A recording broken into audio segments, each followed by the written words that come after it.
Can't help you right now.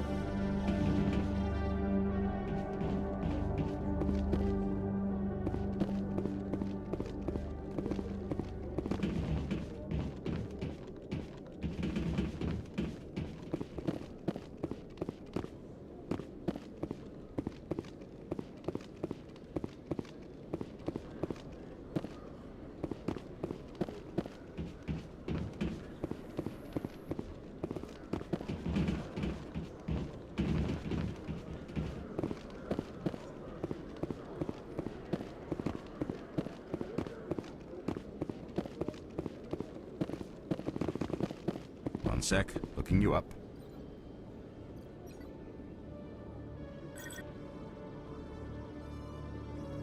Commander Shepard, here with the Alliance military.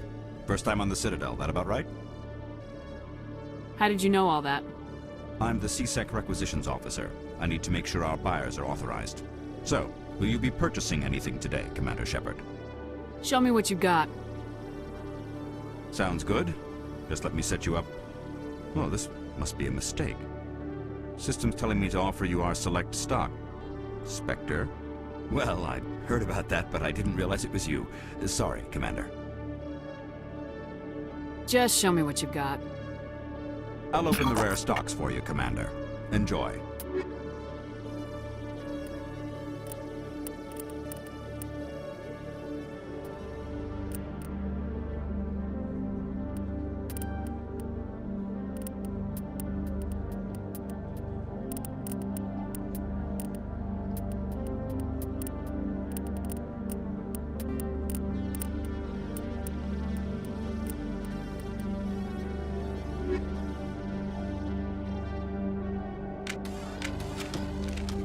Hello, Commander. I think I'll be going. Sure thing, Commander. You have a good day now.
Do you ever regret leaving Citadel security to pursue Saren, Garrus?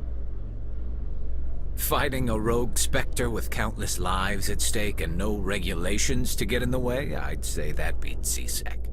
I'm pleased that the imminent destruction of all organic life has improved your career opportunities.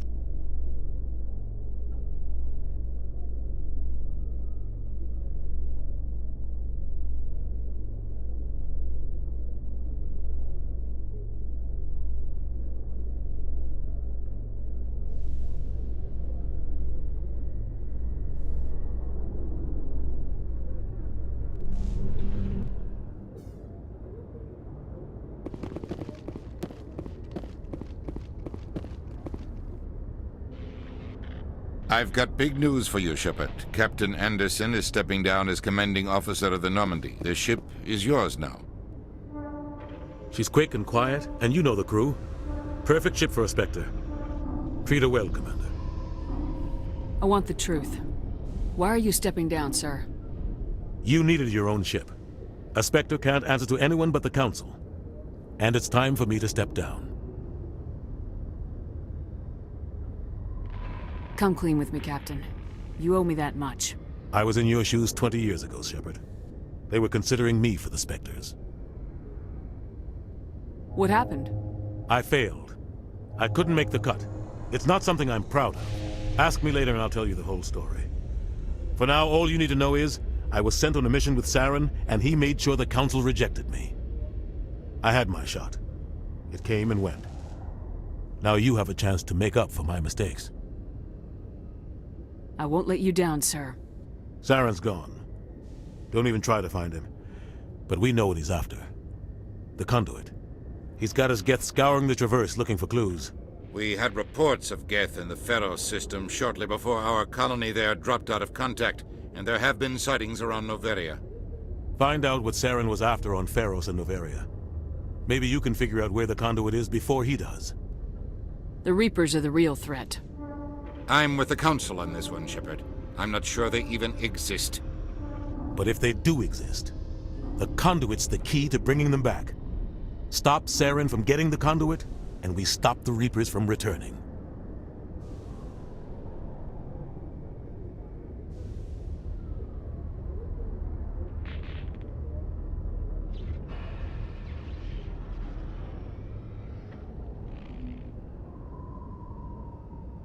Anything else?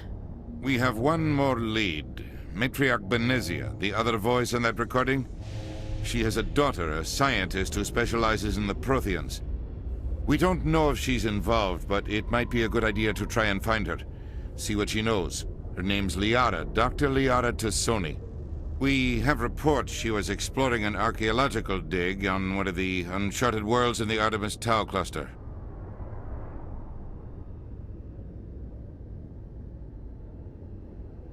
Maybe I can get to Noveria before the Geth.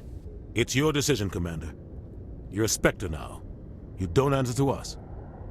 But your actions still reflect on humanity as a whole. You make a mess and I get stuck cleaning it up. I'll take care of Saren. You take care of the political fallout. Not exactly the answer I was looking for, Shepard. Remember, you were a human long before you were a Spectre. I have a meeting to get to. Captain Anderson can answer any questions you might have.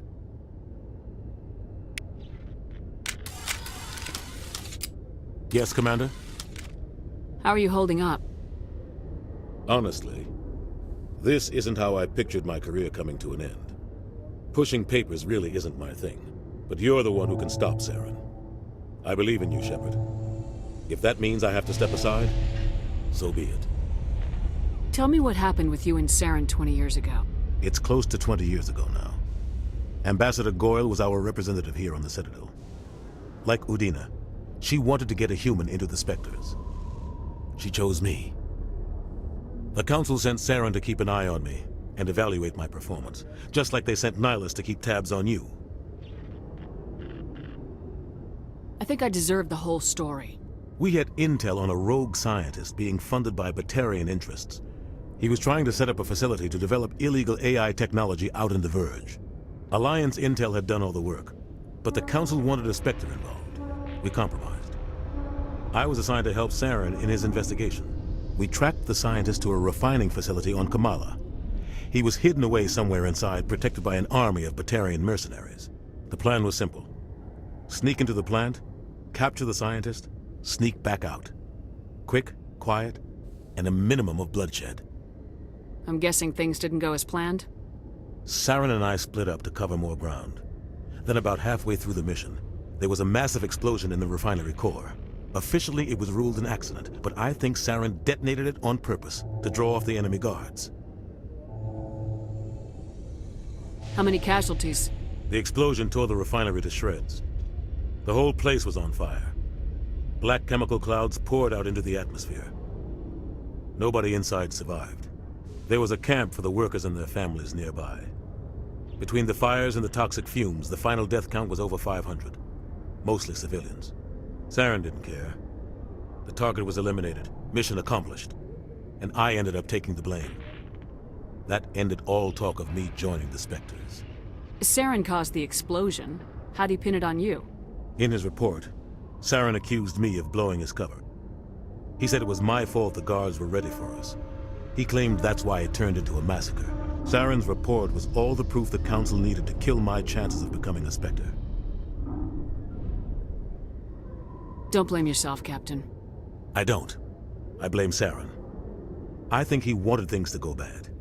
He was looking for an excuse to blow that refinery. Maybe he just likes the violence. Maybe he was just trying to make me look bad to keep humans out of the Spectres. If so, he pulled it off. Why'd you let him get away with it? Who do you think the Council was going to listen to? Me? Or their best agent? I had a bad feeling about him right from the start. I should have been more careful. Maybe I could have stopped things before they got out of hand. The only thing I care about is stopping Saren. You're right, Commander. It's no good living in the past. I should go. I'll be here if you need anything.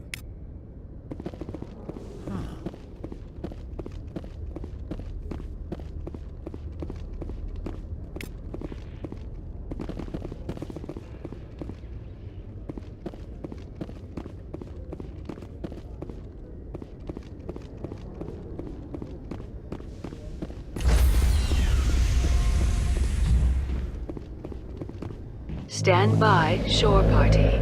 Decontamination in progress. I heard what happened to Captain Anderson. Survives 100 battles and then gets taken down by backroom politics. Just watch your back, Commander. Things go bad on this mission, you're next on their chopping block.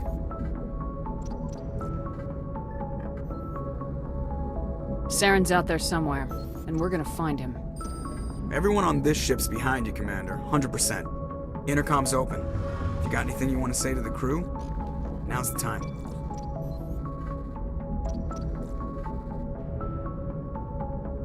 This is Commander Shepard speaking. We have our orders. Find Saren before he finds the conduit. I won't lie to you, crew. This mission isn't going to be easy.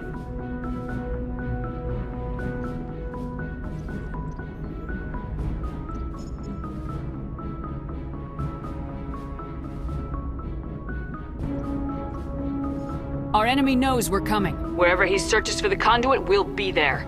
We will hunt him to the very ends of the galaxy and bring him down.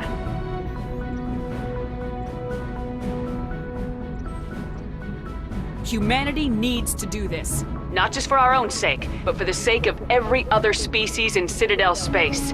Saren must be stopped, and I promise you all, we will stop him. Well said, Commander. Captain will be proud. The captain gave up everything so I could have this chance. We can't fail. Yes, ma'am. Commander, something you need? How's the Normandy performing? Is she everything they said she'd be? She's the best ship in the fleet. If you've got a pilot who knows how to handle her. Balance isn't what you'd expect. Takes a while to get used to that oversized drive core we got stuffed in the back, and her power can sneak up on you if you're not careful. The Normandy's probably too much ship for your average Alliance pilot, Commander. Lucky for you, I'm anything but average. I like to know my crew. Mind if I ask you a few questions? I can see where this is going. You did a background check on me, didn't you? Well, I'll tell you the same thing I told the captain. You want me as your pilot. I'm not good. I'm not even great. I am the best damn helmsman in the Alliance fleet. Top of my class in flight school, I earned that. All those commendations in my file, I earned every single one. Those weren't given to me as charity for my disease. What are you talking about? Are you sick? You mean you didn't know? Oh, crap.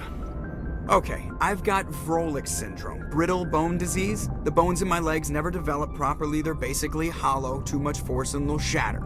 Even with crutches and my leg braces, it's hard to get around. One wrong step and crack! It's very dramatic, but I've learned to manage my condition, Commander. Put the Normandy in my hands and I'll make her dance for you. Just don't ask me to get up and dance unless, you like the sound of snapping shin bones. Why does everyone call you Joker? It's a lot shorter than saying Alliance Flight Lieutenant Jeff Moreau. Plus, I love to make little children laugh. I was just thinking how much you remind me of Santa Claus. Look, I didn't pick the name. One of the instructors in flight school used to bug me about never smiling. She started calling me Joker, and it stuck. Why didn't you ever smile? Hey, I worked my ass off in flight school, Commander. The world's not gonna hand you anything if you go around grinning like an idiot. By the end of the year, I was the best pilot in the academy, even better than the instructors, and everybody knew it. They'd all got their asses kicked by the sickly kid with the creaky little legs. One guess who was smiling at graduation?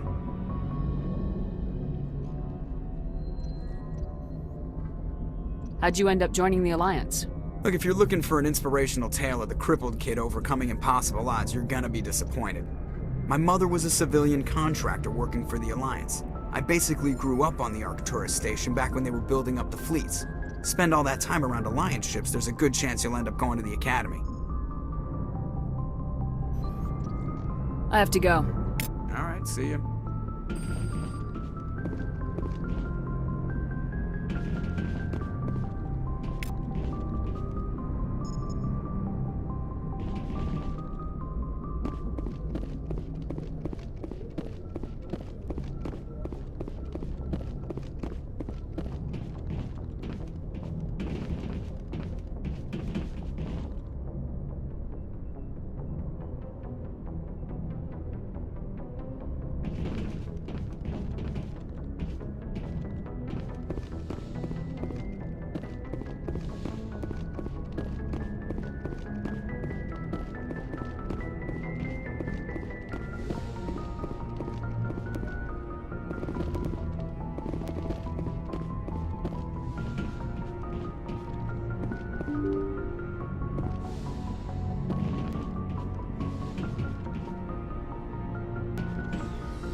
Yes, Commander? Is there something you need? How well do you know the Lieutenant? I'd never work. Tends to keep to himself, though. Maybe because of the headaches.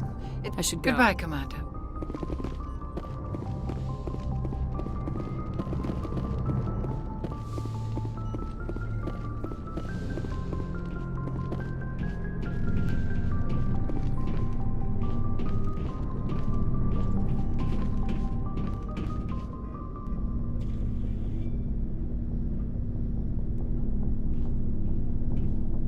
Anything you need, Commander?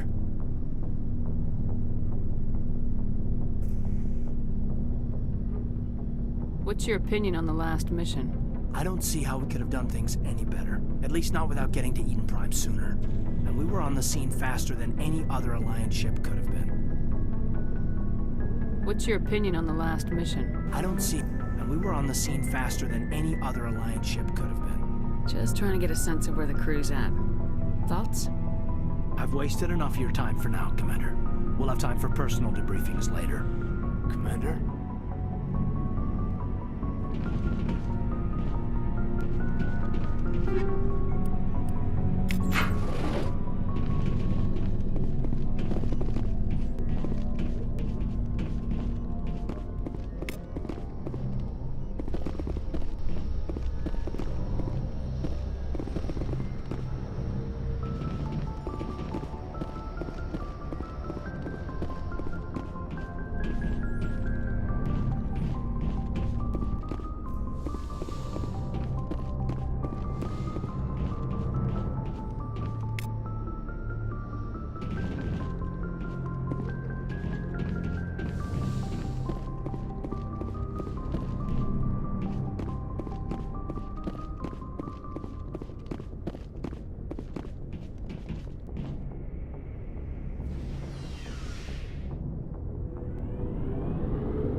Thanks for bringing me on board, Commander.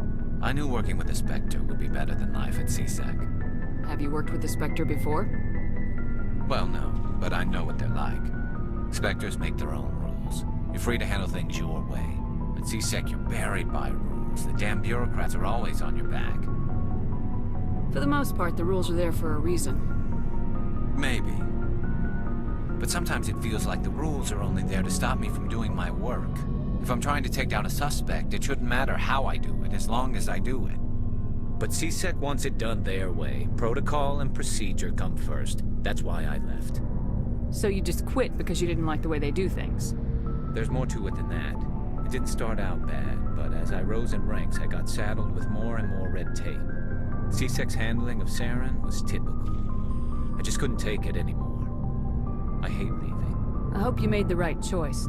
I'd hate for you to regret it later. Well, that's sort of why I teamed up with you. It's a chance for me to get off the Citadel, see how things are done outside CSEC. Either way, I plan to make the most of this. And without CSEC headquarters looking over my shoulder, well, maybe I can get the job done my way for a change. If getting the job done means endangering innocent people, then no. We get the job done right, not fast. Got it? I wasn't trying to... I understand, Commander.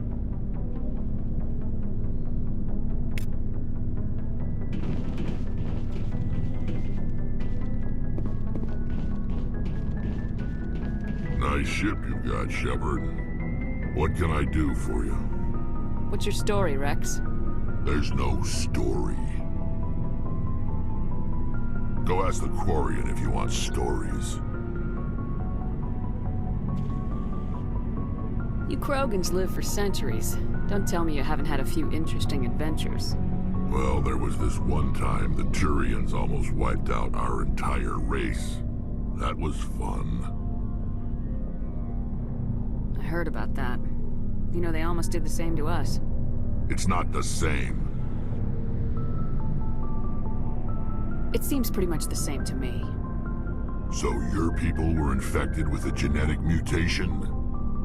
An infection that makes only a few in 1,000 children survive birth? And I suppose it's destroying your entire species?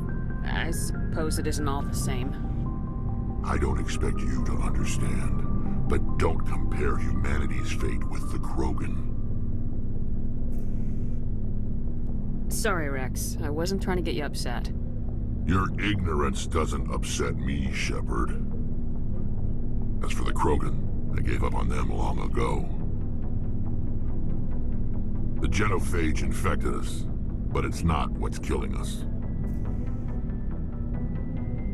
What can you tell me about the genophage? Ask the Solarians if you want details. They made it. All I know, it makes breeding nearly impossible. Thousands die in stillbirth, and most never get that far. Every Krogan is infected, every one. And no one's rushing to find a cure. Why don't the Krogan try to find a cure? When was the last time you saw a Krogan scientist? You ask a Krogan, would he rather find a cure for the genophage or fight for credits? He'll choose fighting every time. It's just who we are, Shepard. I can't change that. Nobody can. Are your people really dying?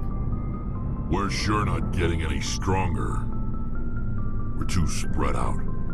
None of us are interested in staying in our own system. Lots of species have left their homes and prospered. But they go to colonize new worlds. We're not settlers. We're warriors. We want to fight. So we leave. Hire ourselves out. And most of us never go back. So long, Rex. Shepard. Commander? Do you have a few minutes to talk? One-on-one? I'm sorry, Commander. I need to get my duties squared away. I wouldn't mind talking more later, though. What's your opinion of the last mission? Kinda wish you'd got there sooner, Commander. No offense, I appreciate the rescue. I just wish... You wish we'd been able to save the rest of your unit. Yes, ma'am. If I had been more alert, we wouldn't have been cut down by an ambush. The Geth are perfect ambushers. They don't move, they don't make noise, they don't even breathe. They have flashlight heads, ma'am. I'll make sure it doesn't happen again. What's your opinion of the last mission? Kinda wish you'd got... No offense, I appreciate the rescue. I just wish... You would... If I... They have flash... I'll make sure it doesn't. I wouldn't mind talking more later, though.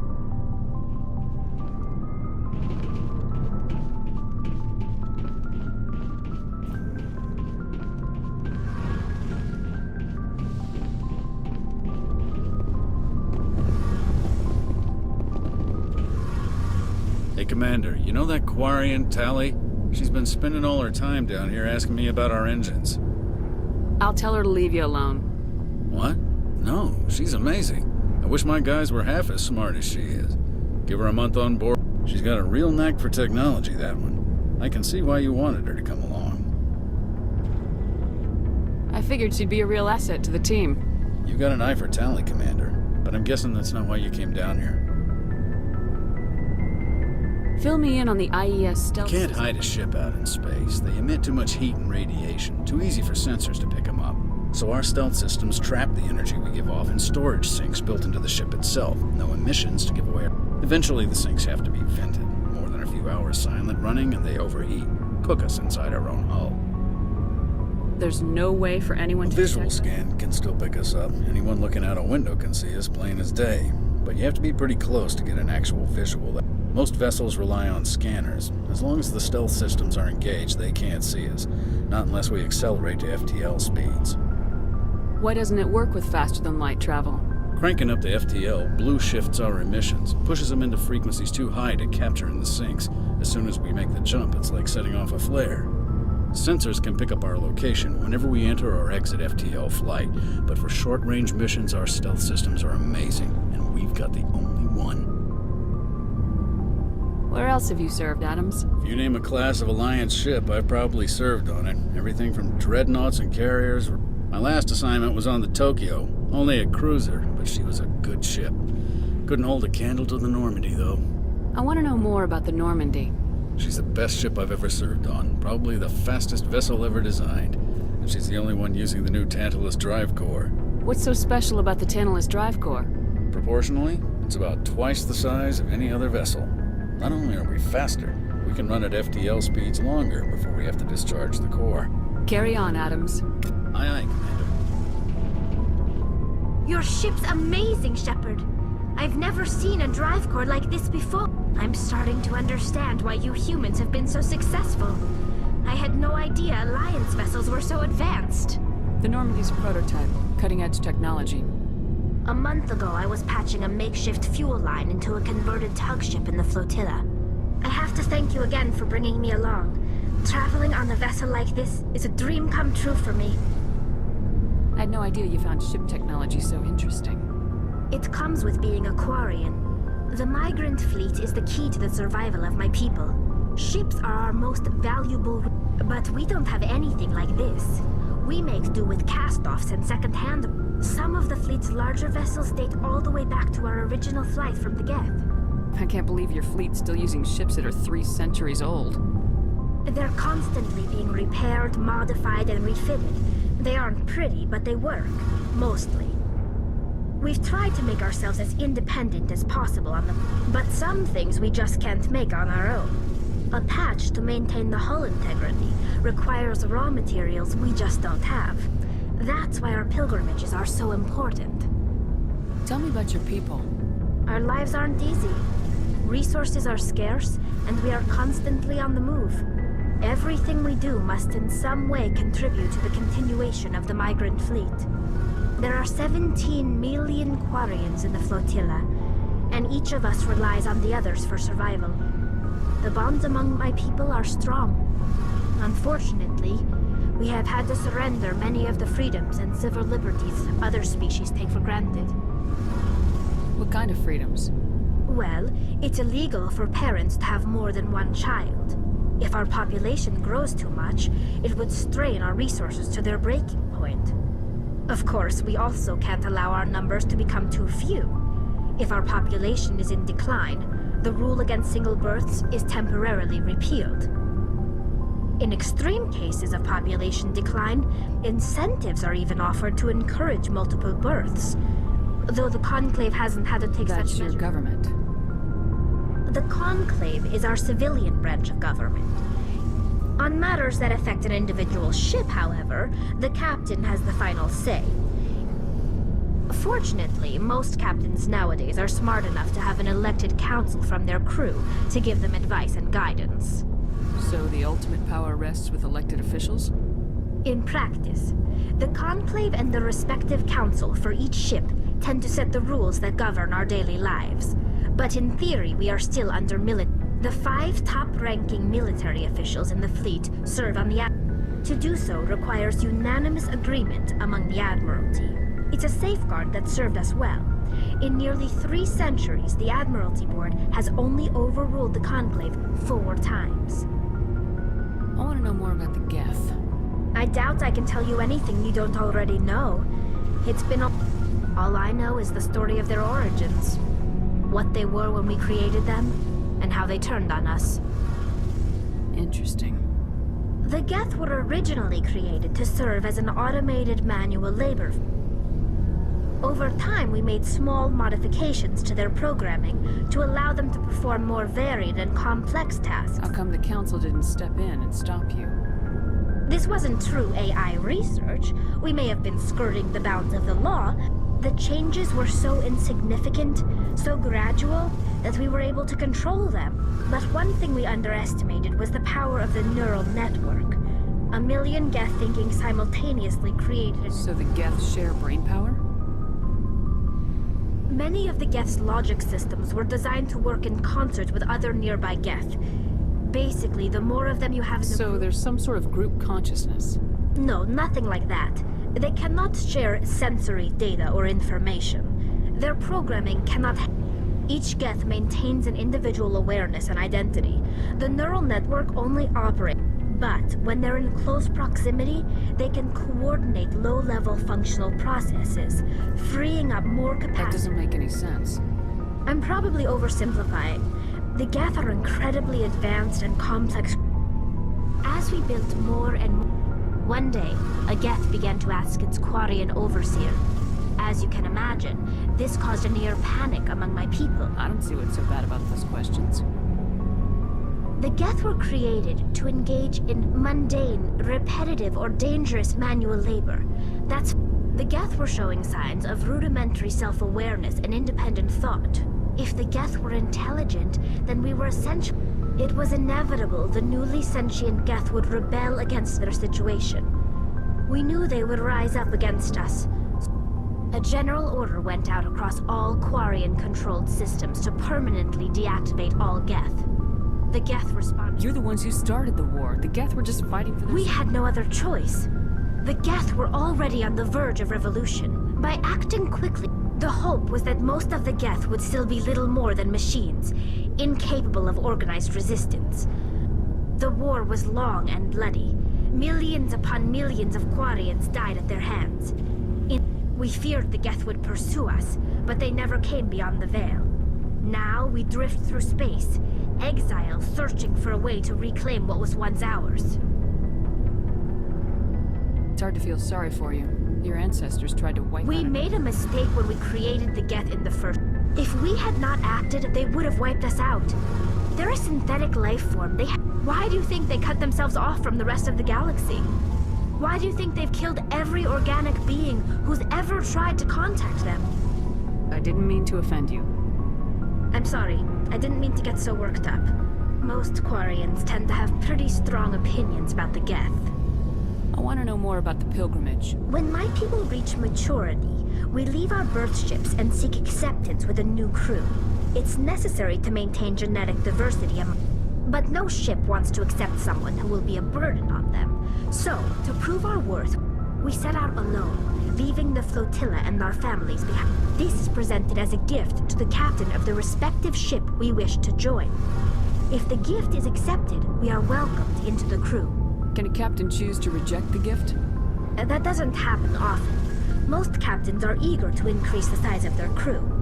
It increases their own... Even when the gift is not particularly valuable, the captain usually accepts it out of a sense of tradition. It's not the best way to make a good impression on a new community. Most pilgrims don't return until they find something worthwhile. Can a captain choose... That doesn't happen often. Most captains are eager to increase... Even when the gift is not particularly valuable, the captain usually accepts it. It's not the best way to make a good impression on a new community. I want to talk about something. Like what? I should go. See you later.